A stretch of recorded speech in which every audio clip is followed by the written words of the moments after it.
자, 부채의 계정 과목을 보도록 하겠습니다. 자, 이미 뭐 앞에서 우리가 봤던 것들이 쭉 나오고 있죠. 그래서 가볍게만 좀 검토를 해보겠습니다. 자, 매입 채무가 먼저 나오고 있습니다. 자, 앞에서 뭐 말씀드렸어요. 매출 채권할 때. 자, 일반적인 상거래에서 이제 발생했다. 이렇게 하게 되면, 자, 외상 매입금이다라고 표시한다고 그랬죠. 그 다음에 외상 매입금, 그 다음에, 어음이죠. 어음상거래다 그러면 뭐라고 그랬습니까? 미지급금. 이렇게, 미지급이 아니라 그 지급어음. 이렇게 가게 돼 있고. 그다음 일반적인 상거래가 아닌 경우에는 이제 미지급금 이렇게 표시한다 그랬고. 그 다음에 이제 표시된 외상 매입금이나 그다음에 지급어음 이렇게 처리된 거는 외부에 공시할 때 합쳐져서 뭐가 된다? 매입 채무가 된다. 이런 얘기 앞에서 다 했습니다. 자, 상품 등 일반 상거래에서 발생되는 미지급, 외상대금으로서 자, 실무상 외상 매입금, 어음 수령했다 그러면 지급어음 이렇게 되겠죠? 자, 외부 공표 시에는 매입 채무로 통합해서 공시한다. 뭐 이렇게 돼 있고. 자, 비교에 이제 뭐 봤던 거죠. 일반 상거래 이외의 미지급 대금은 이제 미지급금 이렇게 처리하게 이렇게 돼 있고. 자, 그럼 유동자산이 아닌 매입 채무는 이제 장기자가 들어가죠. 1년 내냐, 요걸 이제 따져서 똑같이 매입 채무, 단기 매입 채무 이런 말은 안 씁니다. 그냥 매입 채무 이렇게 하고 1년 넘어간다 그러면 장기 매입 채무, 비유동 부채로 이렇게 됩니다. 자, 사례 상품을 매입하고 약속어음을 지급했대요. 약속어음을 지급했다. 어음 지급을 했기 때문에 이제 지급어음이라는 게 나타나겠죠. 어쨌든 뭐 외부에 공시될 때는 이제 매입 채무지만 실무상 이렇게 하더라는 얘기죠. 상품 들어왔다 이렇게 처리해주고. 자, 그다음 단기 차입금입니다. 1년 내 상환될 차입금이다. 단기 차입금.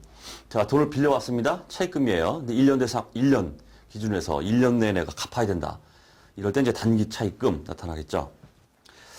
자, 마찬가지로 1년 후에 상환한다. 이렇게 하게 되면 비유동 부채, 우리가 장기 차입금 이렇게 처리를 해준다. 이런 얘기예요. 자, 이제 우리 이번 시간에 볼 게 이제 주의사항 요건데, 이제 당자 차월이라는 얘기입니다. 당자 차월, 요걸 한번 보도록 하죠.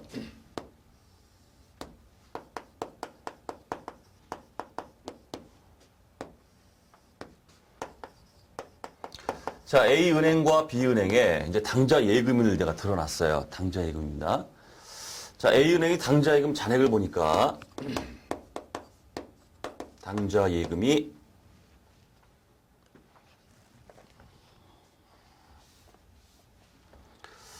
자, 잔액이 100원이다. 이렇게 볼게요. 자, 그런데 요상한 일이 발생했습니다. B은행의 잔액을 보니까 당자예금 잔액이 마이너스예요. 마이너스 40. 자, 예금 잔액이 마이너스가 되는 경우가 있습니까? 있습니다. 이걸 우리가 마이너스 통장이라고 그래요. 마이너스. 돈 집어넣은 게 없습니다. 없어도 인출이 막 돼요. 마이너스 금액 한도가 또 막 있죠. 뭐 2천만 원, 3천만 원 이런 식으로 해서 마이너스 통장이라고 하는데 잔액이 없어도 인출이 되더라. 이런 얘기입니다. 그래서 인출이 됐다. 은행이 나한테 준 거예요, 그거에. 내 돈 내가 뺀 게 아니라 인출이 됐다. 마이너스가 됐다는 뜻은 은행이 나한테 준 겁니다. 잔액을 보니까 마이너스 40이에요. 자, 이럴 경우에는 좀 조심하자 이런 얘기죠. 자, 일단 이건 뭐 당자 예금이에요.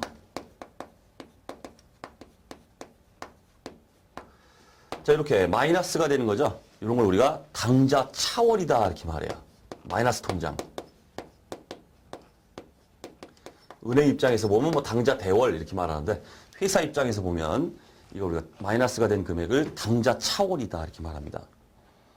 중요한 게 뭐겠습니까? 요거에 대한 공시 방법입니다. 공시 방법. 자, 과연 이거에 대해서 공시를 해줄 때, 표현을 해줄 때, 당좌 예금으로 지금 100원이 있고 여기 마이너스 40이죠. 이걸 퉁쳐버려요. 퉁치면 얼마예요? 순액으로. 당좌 예금이 60원이다.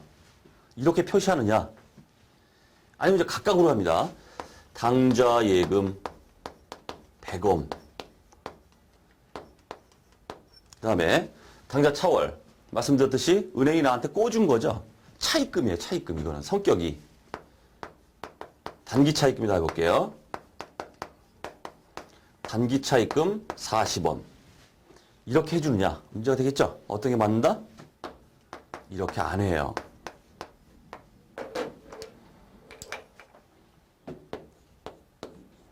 퉁쳐서 당좌 예금으로 60원이다. 이렇게는 안 한다는 뜻이에요.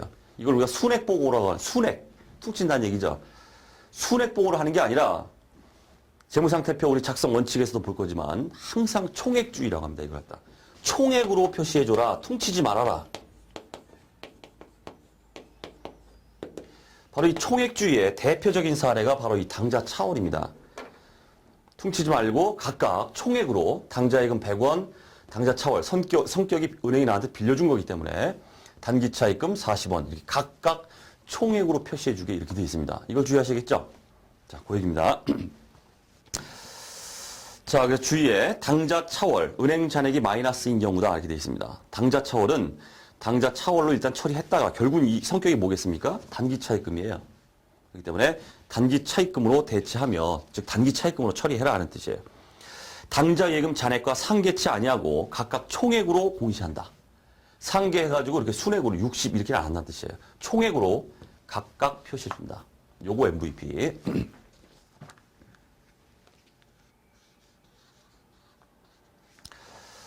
자, 그 다음 미지급금 얘기가 나오고 있습니다. 자, 미지급금 얘기는 뭐 다 봤죠 이게. 일반 상거래 아닌 건데 내가 이제 외상이다 이런 얘기입니다.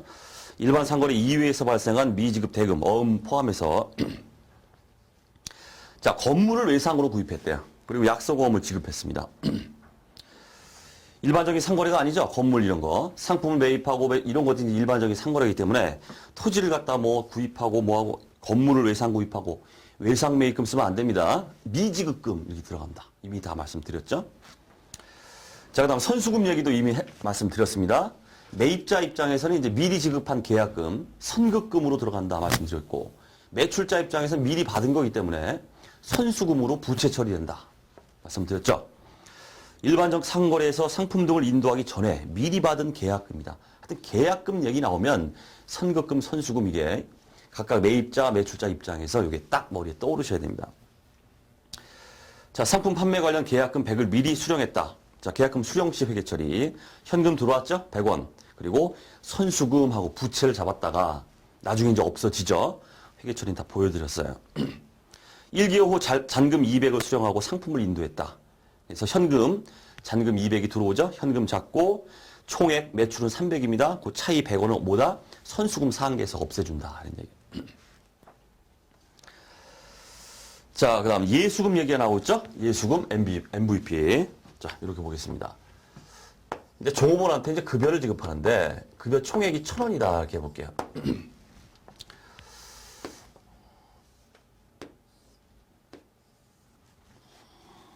자, 근데 이 중에서 이제 종업원 이 100원을 갖다 다 지급하는 게 아니죠. 여러분들 뭐 직장에 계시고 하시다면 뭐 다 뭐 저보다 잘 아실 겁니다. 내가 받을 급여가 1,000원이다 그러면 사장이 나한테 1,000원 다 줍니까? 그러지 않죠. 내 1,000원에 대한 소득세를 내야 돼요. 근데 내가 내는 게 아니라 종업원이 내는 게 아니라 미리 사장이 원천징수다 해가지고 세금을 뗍니다. 그걸 우리가 통상적으로는 갑근세 이렇게 말하는데 물론 우리 소득세법에서는 갑종근로소득세, 갑근세라는 용어는 안 써요.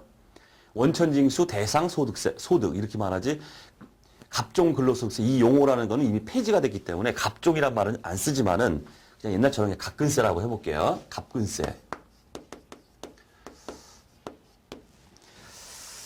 200원이다 이렇게 해볼게요. 그렇기 때문에 종업원이 받는 1,000원 중에서 200원이 소득세다. 국가에 납부해야 된다. 이걸 갖다가 종업원이 1,000원을 받아서 지가 납부하는 게 아니라 사장이 미리 1,000원에서 200원을 띱니다. 띄어서 가지고 있다가 사장이 가지고 있다가 다음 달 10일까지 다음 달에 그걸 내게 돼 있어요. 사장이 대신 낸다는 뜻이죠. 그렇게 이제 세금을 납부합니다. 자, 이 중에서 1,000원 중에서 갑근세, 소득세가 200원이다 이렇게 해보고 자, 그 다음에 요것만 내는 게 아니죠. 우리 4대 보험이 있습니다.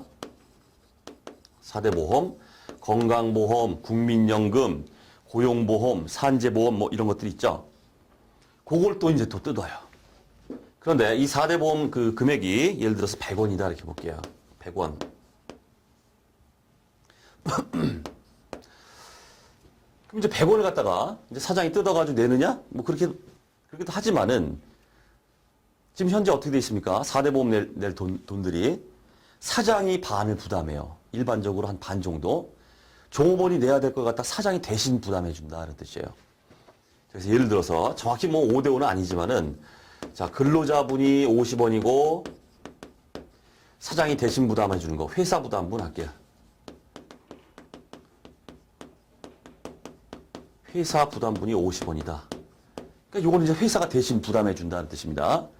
총 이제 종업원이 내야 될 4대 보험이 100원인데 그 중에서 실질적으로 이제 근로자가 부담하는 건 50원 부담하고 거기 반 정도는 이제 회사가 대신 부담해 준다는 얘기예요. 자, 이때 이제 회계 처리를 자 한번 해보자 이런 얘기입니다. 자, 먼저 이제 급여가 이제 지급될 때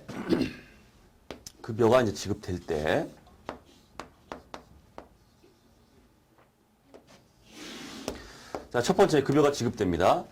하면 이제 비용이 발생됐습니다. 회사 입장에서는 비용이 발생됐어요. 급여를 잡아줘야 됩니다. 급여 얼마? 1,000원 총액으로 다 잡아요. 1,000원이 내 비용이다. 회사 차원에서 비용이다. 그 다음에 내가 현금으로 지급하는 금액이 얼마일까요? 회사가 1,000원 중에서 종업원 소득세죠? 200원 차감하고 그 다음에 4대 보험 100원 중에서 근로자가 실질적으로 부담해야 되는 거 50원 차감하죠? 그래서 250원 차감하고서 나머지 금액 750원을 이렇게 종업원한테 주더라 이렇게 말해요. 이 지급되는 거죠. 이걸 우리가 실무에서 차인 지급액이다 이렇게 말합니다. 차인 지급액 다 빼고 차감하고 실질적으로 종업원이 가져가는 돈. 자, 이때 이제 가끔씩 이제 사장이 미리 뜯어가지고 가지고 있는 거예요. 근로자분도 근로자 급여에서 50원 뜯어가지고 가지고 있습니다. 가지고 있다가 이제 납부하는 시점에 가서 그걸 이제 대신 납부한다 이런 얘기예요. 이때 그럼 250원 여기 250원 이게 뭐냐 이런 뜻이에요. 잠시 가지고 있는 거예요. 가지고 있다가 납부합니다. 이걸 우리가 예수금이다 이렇게 말해요. 요게 중요하다는 얘기예요. 예수금.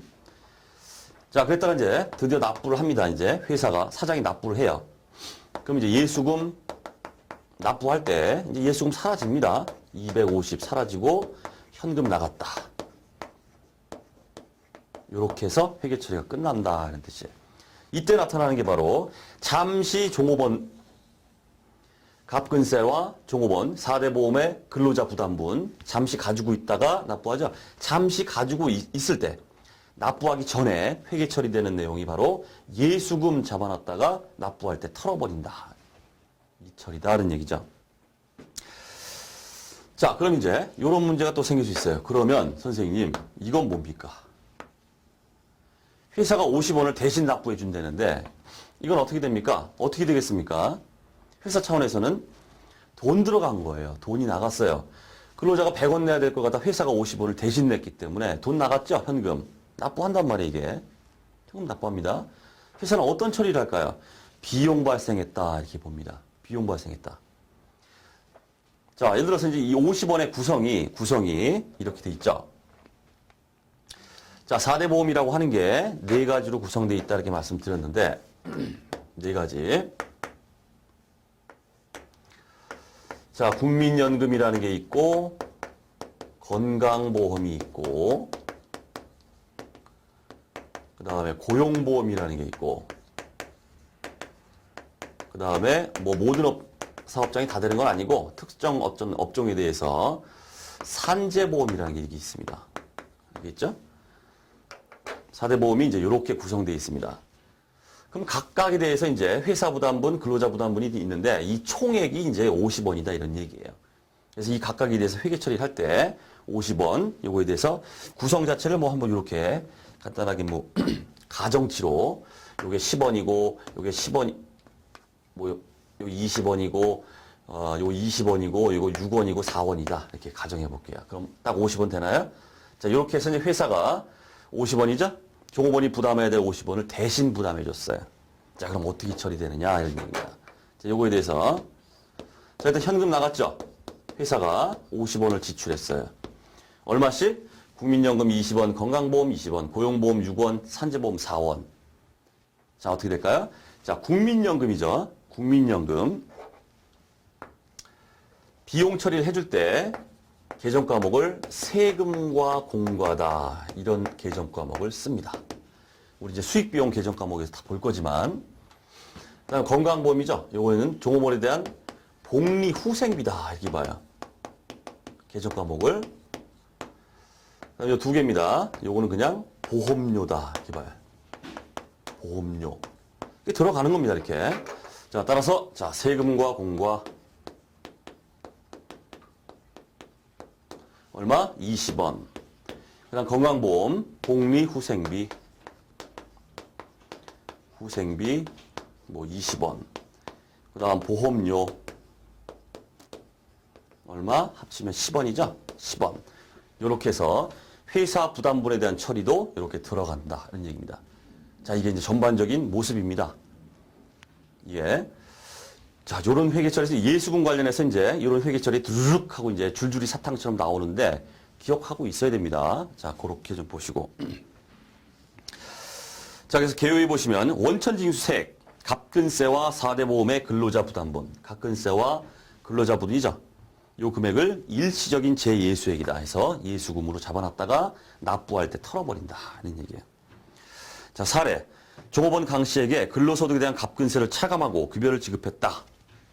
그럼 예수금 처리 들어가야죠. 급여는 총액으로 이제 100원이 잡히고 그 중에 이제 갑근세가 뭐 10원이다 해보면 차인 지급액 10원 빼고서 현금은 90원 주고 나머지 10원은 예수금 잡아놨다가 추후에 납부할 때 어떻게 됩니까? 예수금 차변에 써서 없애버리고 현금 10원 나갔다. 이렇게 한다는 뜻이에요.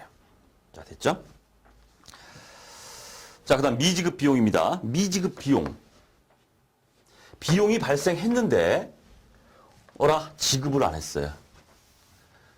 그럼 비용을 안 잡느냐? 그게 아니죠. 우리 발생주의 얘기 좀 뭐 간간히 계속 했는데 발생이 됐다 그러면 회계 처리가 들어가야 됩니다.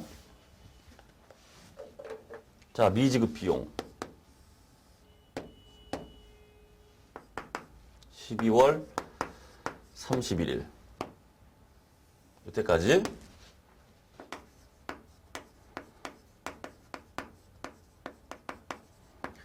자, 100원을 지급해야 돼요. 내가 은행에서 돈을 차입하고서 그거에 대한 이자를 줘야 돼. 이자 비용이죠. 줘야 되는데 안 줬어요. 안 줬다고 해서 아무런 회계 처리하지 않습니까? 잡아야죠. 일단 발생된 거는 잡아라 이런 뜻이에요. 비용 잡아야 됩니다. 이자 비용 100원. 이때 써주는 게 뭐다? 바로 미지급 비용. 구체적인 비용을 딱 봐가지고 이자구나. 미지급 이자. 부채가 된다는 뜻이에요. 미지급 이자. 그랬다가 이번 차기에 가면 어떻게 되겠습니까? 다음 기회에 가면은 내가 현금 지급할 때가 있겠죠? 다음 기회에 가서 현금 나갔다. 드디어 내가 지급을 했다. 하게 되면은 그때 가서 미지급 이자 이제 털어버린다는 얘기예요. 자, 미지급 비용 얘기였습니다. 자, 개요. 단기에 귀속되는 비용 중에 결산의 현재 미지급분이다. 미지급했다 그냥 놔두는 게 아니라 발생된 비용 잡아주고 미지급 비용, 미지급 이자 잡는다는 얘기예요. 자, 기준. 일반기업 회계 기준. 발생주의에 따라 현금 지출이 없어도 기간 경과분, 단기 귀속분이죠. 귀속분에 대해서는 비용을 인식해줘야 된다. 비용을 인식하면서 나오는 바로 계정, 상대방 계정이 미지급 비용이다. 이런 얘기죠. 자, 사례는 뭐 다 말씀드렸습니다. 차입금의 단기 이자가 미지급 상태이며 다음 연도에 지급했다 하면 단기 발생분을 이자 비용, 미지급 이자 잡았다가 단기에 이제 실제로 지급할 때 현금 나갔다 해주고 잡아놨던 미지급 비용, 미지급 이자를 없애준다. 거꾸로 써가지고. 그 다음 단기 법인세 부채 나오고 있죠. 먼저 저자주를 먼저 봅니다. 자, 우리 일반기업 회계 기준상의 용어가 이제 있는데 옛날에 우리가 미지급 법인세 이런 말을 썼어요. 우리가 이제 법인세. 법인이 있다 그러면 개인인 경우에는 종합소득세, 소득세를 내야 됩니다. 법인인 경우는 어때요? 법인세라는 걸 내요. 소득에 대한 그 세금이죠. 법인세를 내야 되는데 단기말 현재 해당되는 법인세를 아직 납부를 안 했어요. 그럼 어떻게 되겠습니까? 납부 안 했다고 그냥 넘어갑니까? 아니죠. 이건 똑같아요. 미지급 비용이에요. 이때 이제 별도로 이런 말을 씁니다. 그래서 발생이 안 됐다고 안 잡는 게 아니라 잡아야죠. 잡아야죠. 어떻게 잡습니까? 법인세, 비용입니다. 법인세 등 잡고 아직 지급 안 했죠? 부채 잡아야 돼. 미지급 법인세. 이렇게 돼 있다. 이런 뜻이에요. 똑같습니다. 이랑 비용 잡고 지급은 안 했어도 비용 잡고 관련된 부채, 미지급 법인세 이렇게 잡아야 된다. 이런 얘기죠. 자, 다만 이제 일반 기업 우리 회계 기준에서는 이 미지급 법인세를 뭐 실무상이나 뭐 그럴 때는 미지급 법인세 써도 상관없어요.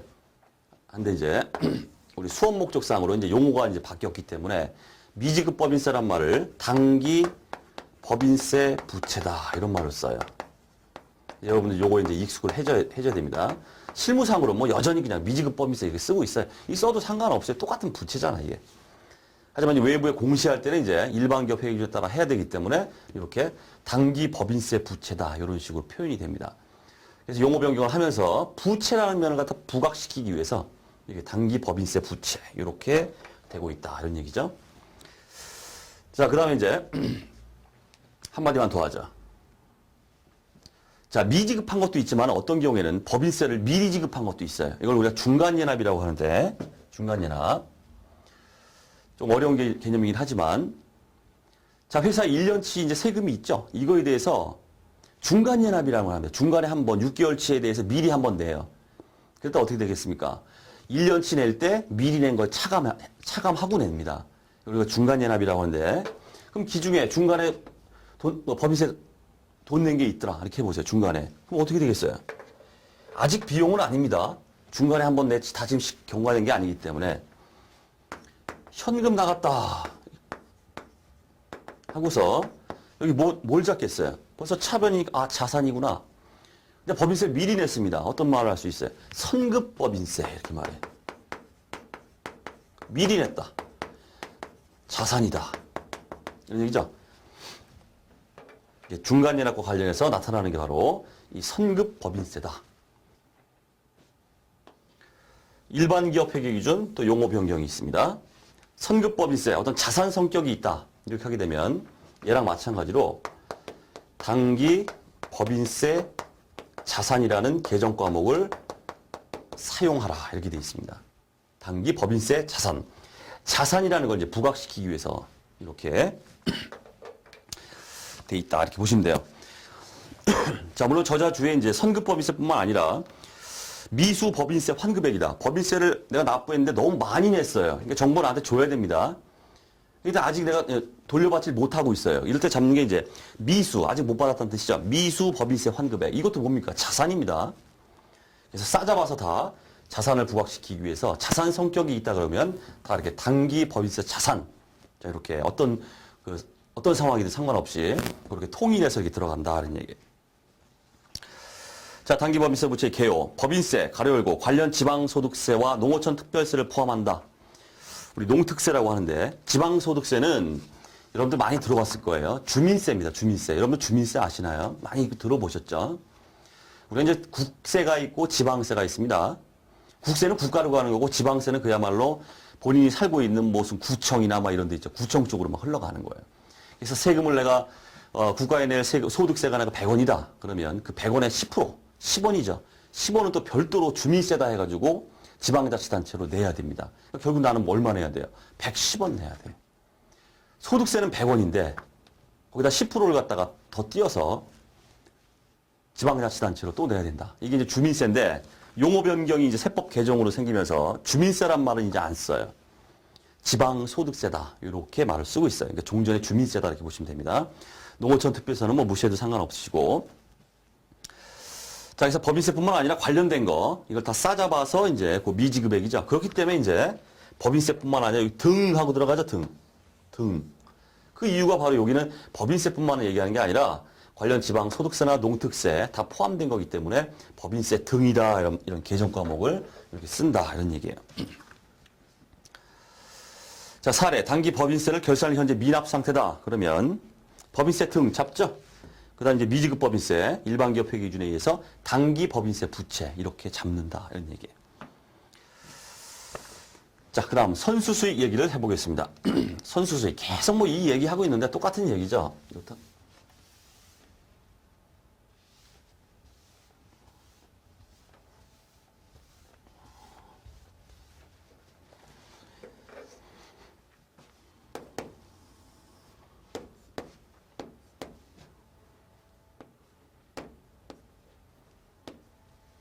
1월 1일, 7월 1일, 12월 31일. 자, 여기 이제 X 1년.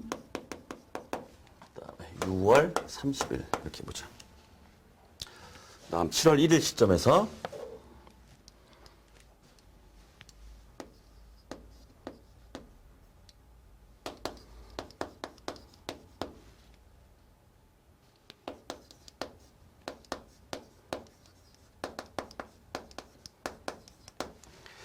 자, 말 그대로 선수 수익, 미리 받았다 이런 얘기. 미리 받았다. 미리 받았다. 7월 1일 시점에서 이겁니다. 여기에요. 다음 연도 6월 30일까지의 임대료, 내가 누구한테 이제 건물을 빌려줬다는 얘기예요. 그럼 상대가 임차인으로부터 돈을 받죠? 이걸 임대 수익입니다. 수익입니다, 수익. 돈 받는 거. 그런데 단기분 7월 1일부터 12월 31일까지만 받은 게, 6개월치만 받은 게 아니라 다음 연도 1월 1일부터 6월 30일까지 6개월치를 미리 땡겨서 받았어요. 그러면서 회계 처리를 받은 거 총액이죠. 1년치입니다. 1년치 현금 들어왔다 100원, 임대 수익 100원 이렇게 처리됐다는 얘기예요. 자, 그럼 문제가 생기죠. 발생주의. 우리는 항상 단기 귀속분만 비용과 수익으로 잡아야 돼요. 내가 잡아야 될 수익은 얼마입니까? 이거예요, 이거. 6개월치만 잡아야 되는데 다음 연도 6개월치까지 다 잡아버렸어요. 그럼 어떻게 되겠습니까? 임대 수익이 100원이 되면 안 되겠죠. 단기 임대 수익은 얼마가 돼야 돼요? 50원이 수익이 돼야 돼요. 50원.